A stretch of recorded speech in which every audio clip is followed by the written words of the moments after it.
ఆంధ్ర రాష్ట్రంలో కూటమి ప్రభుత్వం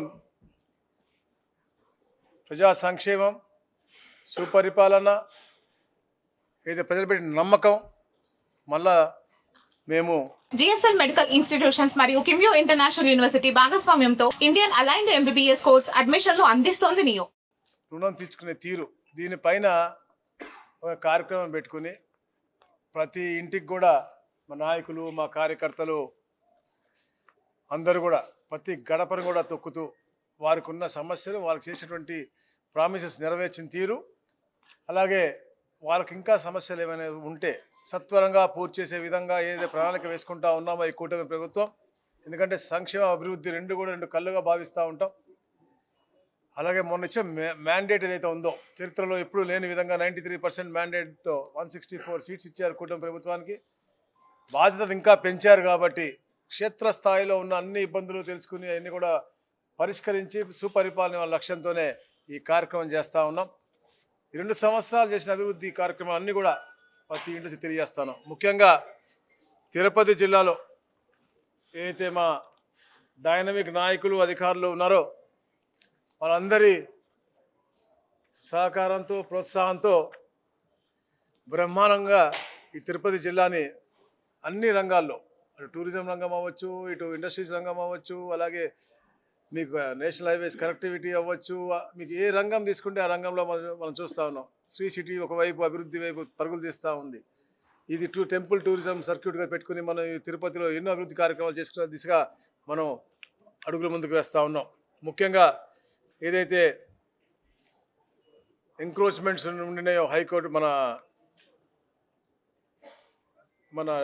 కలెక్టర్ ఆఫీస్ పక్కన దాంట్లో క్లియర్ చేయటం, డిస్ట్రిక్ట్ కోర్ట్ కాంప్లెక్స్ 15 ఎకరాలు ఇవ్వటం, అలాగే స్పోర్ట్స్ కాంప్లెక్స్ 30 ఎకరాలు ఇవ్వటం, టూరిజం కూడా 21 ఎకరం ఇచ్చి, అంటే ఈ ప్రాంతంలో ఒక వైబ్రెంట్ వాతావరణం రావాలి అనే లక్ష్యంతోనే ఈ కార్యక్రమాలు చేస్తూ ఉన్నాం. ఈరోజు ఉదయాన్నే మనం చూసాం, దాదాపుగా 10,000 పై మంది బంగారు తీగలు ఎవరైతే స్పోర్ట్స్లో గ్రామ స్థాయిలో రాణిస్తూ ఉన్నారో వాళ్ళని కూడా ఐడెంటిఫై చేసి అమరావతి ఛాంపియన్షిప్ అని పెట్టి మనం ఇంత పెద్ద కార్యక్రమం తిరుపతిలో చేయగలిగాము. అంటే ఈ ఒక కూటమి ప్రభుత్వానికి క్షేత్రస్థాయిలో పేద ప్రజలపై ఉన్న ప్రేమ, అలాగే అలా నైపుణ్యాన్ని కూడా తీసుకొచ్చి వెలికి తీసి జాతీయ, అంతర్జాతీయ క్షేత్రాల్లో వీళ్ళ యొక్క ఆట తీరు చూపించాలి, వాళ్ళు ప్రోత్సహించి ఇక్కడి నుంచి చేయాలని చెప్పే లక్ష్యంతోనే ఈ కార్యక్రమం చేస్తా ఉన్నాం. ఒక అద్భుత కార్యక్రమం చేస్తాం. అంటే ఇవన్నీ ఒక పాజిటివ్ ఎకో సిస్టమ్ వస్తేనే ఇది సాధ్యమవుతుంది. ఈరోజు మనం చేసే రాబోయే రోజుల్లో ఒలింపిక్స్ కూడా చేసే దిశగా ఆంధ్రప్రదేశ్ ముందుకు వెళ్తూ ఉంది. ఈరోజు ఇక్కడ తయారు చేస్తున్న వాళ్ళందరూ కూడా అక్కడ ఒలింపిక్స్కి వెళ్ళాలని కోరుకుంటా ఉన్నాం. కానీ అది కూడా చేసే దిశగా ఈ కూటమి ప్రభుత్వం ఈ ఆంధ్ర రాష్ట్రాన్ని ట్రాన్స్ఫార్మ్ చేయాలని ప్రయత్నం చేస్తూ ఉన్నాం. తప్పకుండా చేసి తీరుతామని చెప్తా ఉన్నాం. అలాగే ముఖ్యంగా చూసాం మనం షెట్టిపల్లి, ఎంతోమంది ప్రభుత్వాలు ట్రై చేశారు కానీ చేయలేకపోయారు. కానీ 2,100 మంది కుటుంబాలకి ఉపయోగపడే విధంగా కార్యక్రమం చేసాం. అలాగే తూడాకి కూడా దాంట్లో భూమి ఇవ్వడం జరిగింది. ముఖ్యంగా పక్కన ఉన్నటువంటి 90 ఎకరాలు ఏదైతే టూరిజంగా ఉంచామో దాంట్లో ఈరోజు ఏసీఏ సెక్రటరీ గారు రావటం, అది వీక్షించటం, బీసీఏసీఐ ద్వారా అక్కడ అంతర్జాతీయ ప్రమాణాలతో క్రికెట్ స్టేడియం, అంటే షెట్టిపల్లిలో మనకి ఇంటర్నేషనల్ క్రికెట్ స్టేడియం రాబోతా ఉంది. త్వరలో అది శంకుస్థాపన కూడా కాబోతా ఉంది. నిజంగా తిరుపతి చాలా గర్వంగా ఉండాలి. ఎందుకంటే ఆంధ్ర రాష్ట్రంలో ఎక్కడా లేని విధంగా 50,000 మంది సీటింగ్తో అంతర్జాతీయ 2-3 సంవత్సరాల తర్వాత ఐపీఎల్ కావచ్చు, ఇంటర్నేషనల్ క్రికెట్ అవ్వచ్చు, తిరుపతిలో ఆడే విధంగా ఈ యొక్క స్టేడియం కూడా రూపుదిద్దడం కోసం మన కార్యాచరణ చేస్తూ ఉన్నాం. అలాగే ఏదైతే క్రిస్ సిటీ ఉందో దాని యొక్క ఇబ్బందులు పూర్తి చేశాం. 980 మంది ఫార్మర్స్ కూడా మనం ఎక్స్గ్రేషియా ఇవ్వడం జరిగింది. అలాగే దామినీడు ల్యాండ్ ఇష్యూ ఉంది. ఎందుకు చెప్తా ఉన్నా అంటే దామినీడు ల్యాండ్ ఇష్యూ ఉంది. 262 ఎకరాలు కొచ్చి ఫ్యామిలీస్ ఉన్నాయి, ఇబ్బందులు పెడతా ఉన్నాయి. ఎందుకంటే అందరూ కూడా ఇవాళ డిఆర్సీ కంటే ముందే మనకి అన్ని రిప్రజెంటేటివ్ కూడా మనకి ఇచ్చారు, గతంలో కూడా ఇచ్చారు. మనం కూడా మీటింగ్ పెట్టుకున్నాం దామినీడు గురించి కూడా. అలాగే అతుకుబడు పట్టాలని 17,000 ఎకరాలు ఉన్నాయి. ఎక్కడ అంటే మనకి రైల్వే కోడూరులో. అలాగే ఇక్కడ ఉన్నటువంటి మఠం భూములు అవ్వచ్చు, వాటర్ బాడీస్ అవ్వచ్చు, దాదాపుగా 60-70,000 కుటుంబాలు తిరుపతిలో ఉన్నాయి. అందరూ కూడా మనకు అది ఇచ్చారు. ఏదైతే మఠానికి సంబంధించిన కానివి ఏదైతే ప్రభుత్వ పరంగా ఉన్నాయో అన్నీ కూడా మాట్లాడి చర్చించి పాజిటివ్గా చేయాలనే లక్ష్యంతోనే ఈ ప్రభుత్వం పనిచేస్తూ ఉంది. అలాగే లాంగ్ పెండింగ్ 22A ఇష్యూస్ కూడా ఆటోనగర్ అవ్వచ్చు, శేషాచలం హిల్ అవ్వచ్చు, గంగమ్మ టెంపుల్ ల్యాండ్స్ అవ్వచ్చు, గ్రామకంఠం ల్యాండ్స్ అవ్వచ్చు, కాళహస్తిలో, ఇవన్నీ కూడా పాజిటివ్ మోడ్లో మేము పనిచేస్తా ఉన్నాం. అలాగే ఏదైతే రైల్వే ప్రాజెక్ట్స్ కావాలో, అలాగే ఏదైతే సిటీ రాయల్ ఎన్ఫీల్డ్ ఎల్జీ ఇట్లా కావాల్సిన 12,000 ఎకరాలు కూడా మనం చాలా పాజిటివ్గా ఒక ప్రోయాక్టివ్ మెథడ్లో ల్యాండ్ ఎక్విజిషన్ చేసి మనం ముందుకు వెళ్తా ఉన్నాం. ఇక్కడున్న గత గొడ్డలి పార్టీ నాయకులు ఎవరైతే ఉన్నారో, ఎందుకంటే వాళ్ళ బాస్ అలా ఉంటాడు కాబట్టి ఇక్కడున్న వాళ్ళ చెంచాగాలు ఉంటారు, వాళ్ళందరూ కూడా ఏదో పెద్ద నాయకులు అనుకుని ఇవన్నీ రాకూడదనేసి బురద వేస్తూ ఉంటారు. అంటే పేదవాడికి వాడి ఇళ్ళ కళలు ఉంటాయి, ప్రతి ఒడికి కూడా ఉండాలని కోరుకుంటుంది, అది క్లియర్గా ఉండాలని కోరుకుంటుంది. ఇక్కడ ఉన్నటువంటి వాళ్ళు చేసిన కుట్రలకి ఇక్కడ ఎన్నో ప్లేసులు ఈ ఇబ్బందులు 22A ఉండొచ్చు, లేకపోతే రకరకాల అబ్స్టికల్స్ ఉన్నటువంటి పరిస్థితి. వాటిని పరిష్కరించాలని తపనతో పనిచేస్తూ ఉంటే ఎవరిని అధికారం అవ్వచ్చు, రాజకీయ నాయకులు అవ్వచ్చు, వాళ్ళ మీద బురద వేయటం. ఎందుకంటే వాళ్ళకి అలవాటు. నేను ఎప్పుడు చెప్తా ఉంటా, గొడ్డలి పార్టీ వాళ్ళకి ఏ ఇద్దరు సుఖంగా ఉండటం ఇష్టం లేదు, ఆఖరికి భార్యాభర్తలు కూడా హ్యాపీగా ఉండటం వాళ్ళకి ఇష్టం లేదు. కులాల మధ్య చిచ్చు పెడతారు, మతాల మధ్య చిచ్చు పెడతారు, సుఖంగా ఉన్న ఎవరి మధ్యలో చిచ్చు పెట్టడం వాళ్ళకి అలవాటు. మనం చూసాం, మొన్ననే ఈ తిరుపతిలో కులాల మధ్య చిచ్చు పెట్టారు, అవసరం లేని దాన్ని రెచ్చగొట్టారు. ఇంట్లోకి వెళ్ళి డ్యాన్స్ చేసుకుంటారా వీళ్ళు? కాస్తన్నా ఇంగిత జ్ఞానం ఉండదు, చిచ్చు పెడతారు, మరి వ్యక్తిగతంగా మాట్లాడతారు. అధికారు రాజకీయ నాయకుల మీద వ్యక్తిగతంగా మాట్లాడితే నేను చాలా గట్టిగా చెప్తా ఉన్నాను, ఊరుకునేది లేదు. అంటే రాజకీయంగా మాట్లాడండి, దమ్ము ధైర్యం ఉంటే, మొగజన్మ పుడితే ధైర్యంగా మాట్లాడండి, సబ్జెక్ట్ని మాట్లాడండి. మీరు దోచుకున్నారనేసి విజిలెన్స్ వారి ద్వారా CCLAకి ఒక రిపోర్ట్ వచ్చింది. దాని ద్వారా మీరు తిమ్మనాయుడుపాలెం అవ్వచ్చు, మంగళం అవ్వచ్చు, తిరుచానూరులో అవ్వచ్చు, వివిధ రకాల్లో వివిధ ప్రాంతాల్లో మీరు భూ కబ్జాలకి పాలు పంచా దీని ఎంక్వైరీ చేయమని వస్తే, ఎంక్వైరీ రిపోర్ట్ క్లియర్గా వస్తే, క్లియర్ కట్గా ఎక్కడైతే పేరుతో సహా వచ్చిన విజిలెన్స్ రిపోర్ట్ ఇచ్చింది. ఇక్కడ ఎవరో ఒక వ్యక్తో, ఇక్కడ ఉన్న రాజకీయ నాయకుడు, లేకపోతే ఒక ఆఫీసర్కో మీ మీద కక్షతో కాదు, మీరు చేసిన పాపాలు. ఎందుకంటే తిరుపతి అందరికీ తెలుసు మీ చరిత్ర, ఎక్కడ స్టార్ట్ అయ్యారో, రాజకీయంగా ఎలా ఉన్నారో మీరు అనేది. అందరూ భూస్వాములు భూములు పంచుతారు, కానీ భూమి లేనటువంటి వాడు ఈరోజు ఇంత పెద్ద భూస్వామి ఎలా అయ్యాడని అందరూ ఆశ్చర్యపడతా ఉన్నారు. తిరుపతి ఎవరడిగినా కూడా దోచుకుని పెట్టుకుని క్లియర్ కట్. దీంతో పక్కన ఉన్నటువంటి పట్టా భూములు ఏదైతే వాళ్ళు ఉన్నారో అక్కడ సొనమికి దీని మీద పక్కన వెంకటేశ్వర ప్రసాద్ అనే భూమి ఎవరైతే ఉందో అతన్ని అన్యాయం చేసి అతనికి రోడ్డు దాంట్లో చేసుకుని 479 సర్వే నంబర్లో ఉన్నటువంటి భూమిని మీరు కబ్జా చేసి స్ట్రాంగ్ కాంపౌండ్ వాళ్ళు కడుతుంది. అది మిషన్లతో కూడా పగలట్లేదు, అంత స్ట్రాంగ్ కాంపౌండ్ వాళ్ళు కడితే దాని తర్వాత మళ్ళీ అక్కడికి మీ ఇంట్లో వాళ్ళు వెళ్ళి ఇది మాది అంటారు, లేదా పక్క భూమి చూపిస్తారు. అంటే ఏడపోతుంది మీరు చేసిన పాపాలకి పండే రోజులు వచ్చినాయి.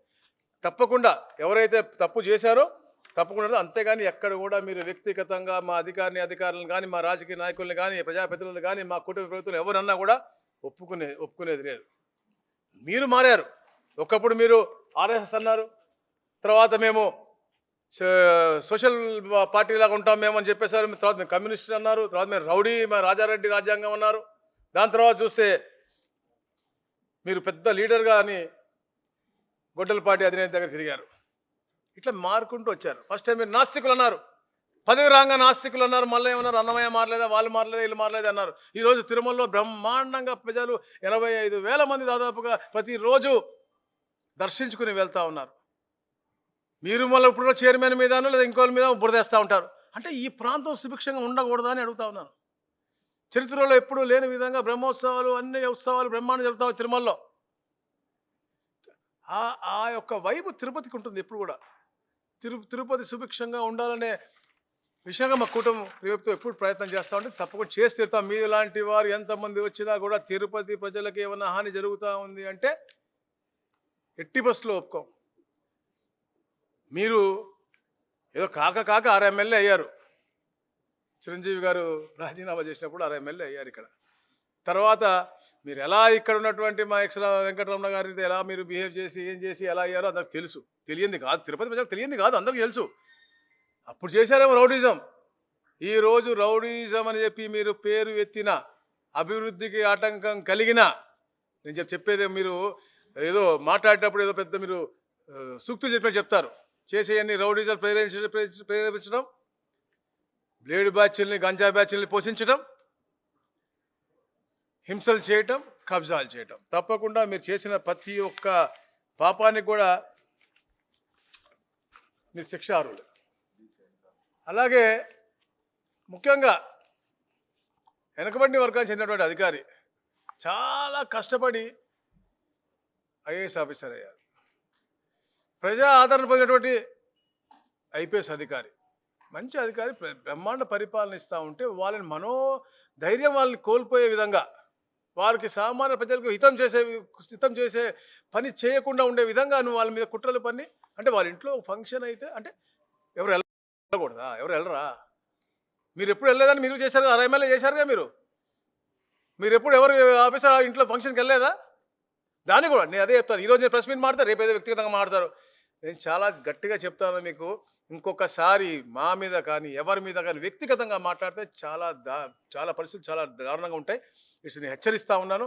దమ్ము ధైర్యం ఉంటే అరాచకాలు, మీరు చేసిన అరాచకాలు మాట్లాడండి. మా ప్రభుత్వం గురించి ఏమైనా ఉండో మీ క్లారిటీ నన్ను అడగండి, మేము చెప్తాం. మీరు చేసుకున్న ధర్నాలు ఏంటో చూసామే మనం డిఎస్సిలో. ఎవరున్నారో ఏంటో మీరు జెన్జీ వారని పెట్టారు, అందరు రంగులు వేసుకొచ్చినా కూడా వాళ్ళు తెలియట్లేదు ఎవరు జెన్జీ జెన్ ఆల్ఫా అందరు మాతోనే ఉన్నారు. ఏ ఒక్క ఎగ్జామ్ రాసిన వాళ్ళన్నా మీతో వచ్చారా? ఒక్కళ్ళన్నా కానీ. మేము చిత్తశుద్ధితో పనిచేస్తూ ఉన్నాం. 16,347 మందికి మేము ఉద్యోగాలు ఇస్తా ఉన్నాం. తొలి సంతకం గౌరవ ముఖ్యమంత్రిగా చంద్రబాబు నాయుడు ముఖ్యమంత్రి అయిన తర్వాత పవన్ కళ్యాణ్ గారు, వారు లోకేష్ గారు కూర్చుని తొలి సంతకం చేసింది మెగా డిఎస్సి. చాలా పారదర్శకంగా, చాలా క్లియర్గా, ఎవరికి ఎక్కడ కూడా అనుమానం రాకుండా, వాళ్ళకి ఏ చదువుకుంటే దానికి ఆ ఉద్యోగాన్ని రిఫ్లెక్ట్ అయ్యే విధంగా టెక్నాలజీని వాడి చేసినటువంటి విధానం. దాదాపుగా 42,000 క్వశ్చన్ బ్యాంక్ చేసి అద్భుతంగా చేస్తే, స్పోర్ట్స్లో కూడా 400 పైచీలకు పోస్ట్ ఉంటే 382 వచ్చారు. అంటే అక్కడ ఎంత పారదర్శన జరిగిందో తెలుసుకోవాలా. ఏది లేకుండా బురద చల్లటం తప్ప ఈ గొడ్డల పార్టీకి వేరేదేమైనా ఉందని అడుగుతా ఉన్నా. రాబోయే రోజుల్లో మేము గర్వంగా చెప్తా ఉన్నాం. డిఎస్సి ఎప్పుడు ఇచ్చినా కూడా కూటమి ప్రభుత్వం ఇచ్చింది, మొన్న మేము ఇచ్చాం, మళ్ళీ ఈ సంవత్సరం కూడా ఇవ్వబోతా ఉన్నాం. అట్లా ఒక పాజిటివ్ వైపు తీసుకురావాలా. ఈ రాష్ట్రంలో వైపు పెట్టుబడులు పరుగు తీస్తూ ఉన్నాయి, దాన్ని ఇంకా బాగా చేయాలని చెప్పే లక్ష్యంతో మేము పనిచేస్తూ ఉంటే ప్రతి దగ్గర అడ్డేయాలనే. తిరుపతి ఇంత వైబ్రెంట్గా తయారు చేయాలని, ఇంత వైబ్రెంట్గా ఒక ఎకోసిస్టమ్ తయారు చేయాలని చూస్తూ ఉంటే అసలు ఇంత జ్ఞానం ఉందని అడుగుతా ఉన్నాను. రౌడిజం చేసుకుంటూ కింద మీకు మనోధైర్యాలు పోయే విధంగా వ్యక్తిగత హననకు మీరు వెళ్తూ ఏంటి అసలు ఏం తీసుకెళ్ళాలని చెప్పేసి ప్రజలే బుద్ధి చెప్తారు, మళ్ళా బుద్ధి చెప్తారు. మొన్న చెప్పారు, మళ్ళీ ఏ ఎన్నికలు వచ్చినా బుద్ధి చెప్తారు. రేపు మున్సిపల్ ఎన్నికలు అవ్వచ్చు, రాబోయే రోజుల్లో ఏ ఎన్నికలు అవ్వచ్చు, ప్రతి దగ్గర కూడా మీకు బుద్ధి చెప్తారు. మిమ్మల్ని మరి ఎప్పుడు కూడా ఇలాంటి రౌడీలను, నీలాంటి రౌడీలను ఎవరు కూడా ఇక్కడ స్వాగతించరు. తప్పకుండా చట్టం అనేది ఏదైతే ఉందో దాని ప్రకారం తీసుకెళ్తారు తప్ప నువ్వు రౌడీజం చెప్పావని చెప్పి ఒక అధికారి మారడు, లేకపోతే ఒక ప్రజాప్రతినిధి భయపడ్డు.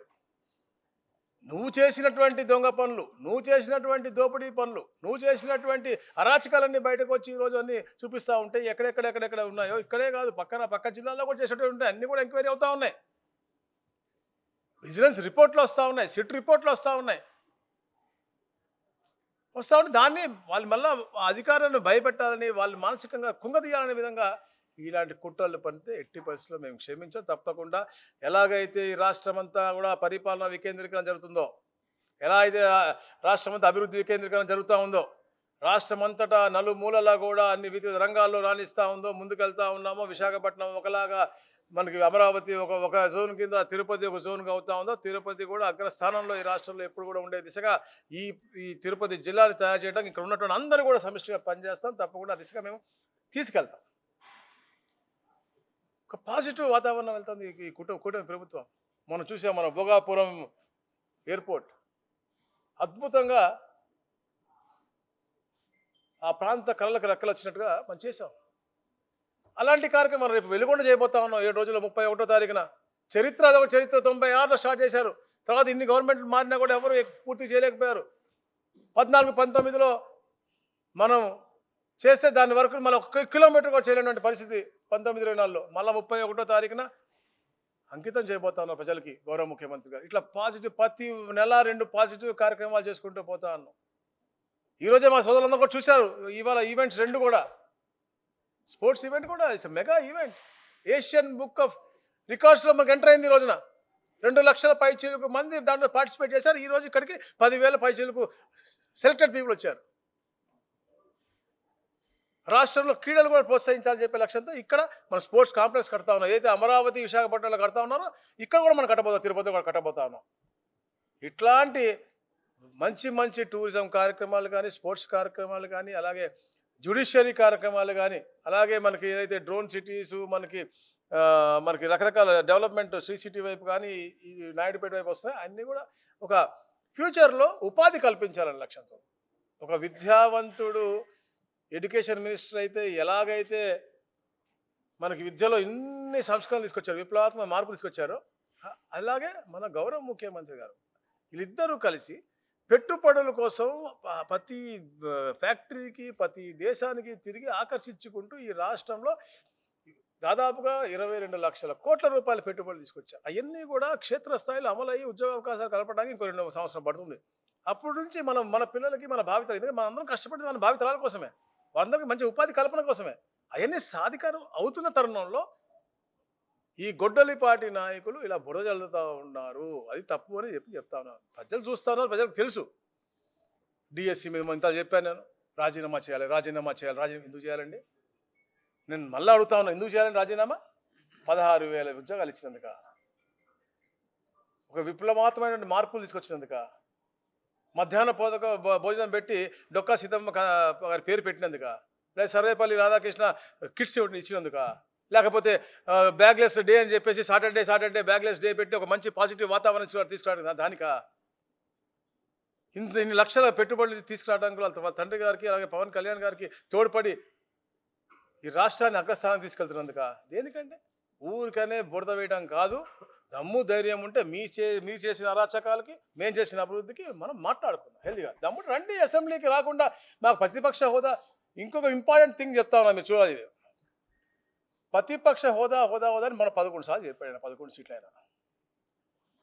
నాకు తెలిసి 3 మాజీ ముఖ్యమంత్రులు అసెంబ్లీలోంచి బయటకు వెళ్ళిపోయారు. మళ్ళీ ముఖ్యమంత్రి అయితేనే మళ్ళీ నేను వస్తాను అని. స్వర్గీయ శ్రీ నందమూరి తారక రామారావు గారు, స్వర్గీయ శ్రీ జయలలిత గారు, చంద్రబాబు నాయుడు గారు. మేము ఎమ్మెల్యేగా ఉన్నప్పుడు దమ్ముగా చెప్పి నేను మళ్ళీ ముఖ్యమంత్రి అయిన తర్వాత నేను వస్తాను. ముఖ్యమంత్రి అయ్యే 3 వెళ్ళారు అసెంబ్లీలోకి. ఈ మనిషికి ఏం కావాలంటే ప్రతిపక్ష హోదా. 11 నుంచి 18 కావాలండి ఇప్పుడు. ఏది నెక్స్ట్ టైంకి ఆయన టార్గెటే 18 సీట్లు. ఈ గొడ్డలిపాటి నాయకులు చూసుకోవాలి. అతను అడిగేదే 18 సీట్ల కోసం పోరాడతా అన్నాడంటే వచ్చేది 1, 2, 3, 4 సీట్లు.